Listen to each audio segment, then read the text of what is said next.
The number one cause of rising divorce costs is conflict. So pick your battles. That is going to be one of the biggest things that is going to save you money is if you pick the battles that you want to fight for. Make sure that you really do the math on something before you're going to fight for it, because it just doesn't necessarily make financial sense. Not only finance, but man, peace.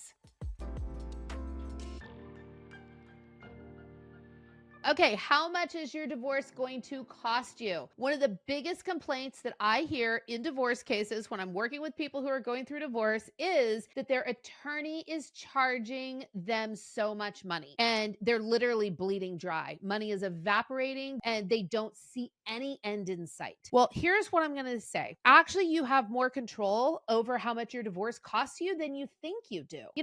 I have clients that say, I don't even know what happened. I just got a bill from my lawyer and my lawyer didn't even do anything. And I just get this bill for like $7,500. I just paid them $15,000 2 weeks ago. Here's the thing. There's a lot that goes on in your case that you're not aware of. Every single time your lawyer works on your case or anyone in their office works on your case, you are getting a bill. A lot of times you think that you see and hear everything that you're getting billed for. Like, I didn't talk to my lawyer.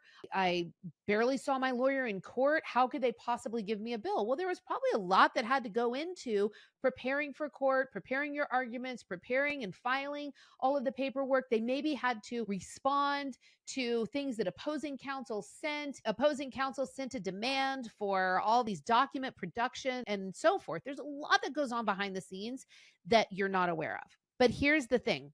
The number one cause of rising divorce costs is conflict. Remember that. Your lawyer is employed because you and the other party cannot get along enough to settle your own differences. If you could, then you wouldn't have a lawyer. There are many things in a divorce case that you have to hash out. It can be custody issues. It can be decisions with regards to the children. Do you put Billy in ASO or do you sign Billy up for club soccer? One of them thinks that Billy is going to be the next Pele, and the other one is like, Billy basically has 2 left feet. Okay. And you're arguing over where to sign Billy up for soccer. That argument could have cost you thousands of dollars. I see clients who spend thousands of dollars fighting over something that would have cost them $100 if they just did it. So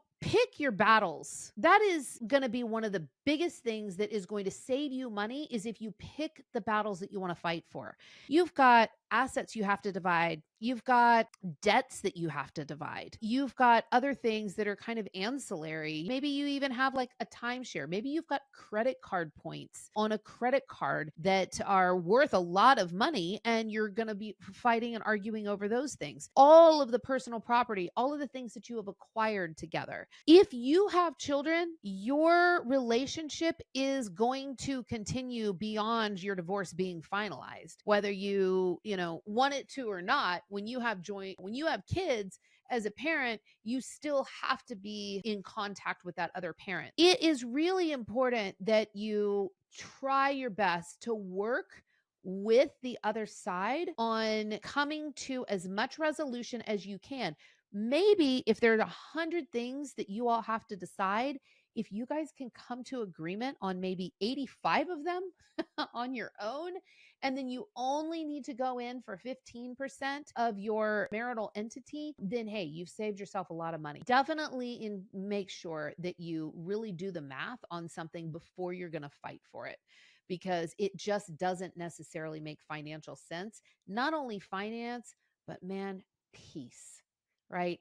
There is a price tag on peace financially, but it can be so well worth it. It can actually be priceless. So remember, your lawyer is employed due to your conflict. If you don't have conflict, there is no employment necessary for your attorney. So do the best you can to pick your arguments, to resolve your own conflicts, come up with some communication strategies if you can with the other side so that you guys can put out your own fires as they come up, maybe even prevent them as they come up. Maybe you divide and conquer and say, you know what, you have full authority to make decisions about this thing. I have full authority to make decisions about this thing, and we're just not going to argue over them. So the more that you can do that, and I get it, you might be the most reasonable one. By the way, everyone says that they're the reasonable one and the other side's crazy. That's what everybody says. But you legit may be more reasonable, and the other side is the one that is stirring up all this conflict. And you're like, I don't know what to tell you. They're the ones that are causing all of this, and I have to just kind of respond and defend myself.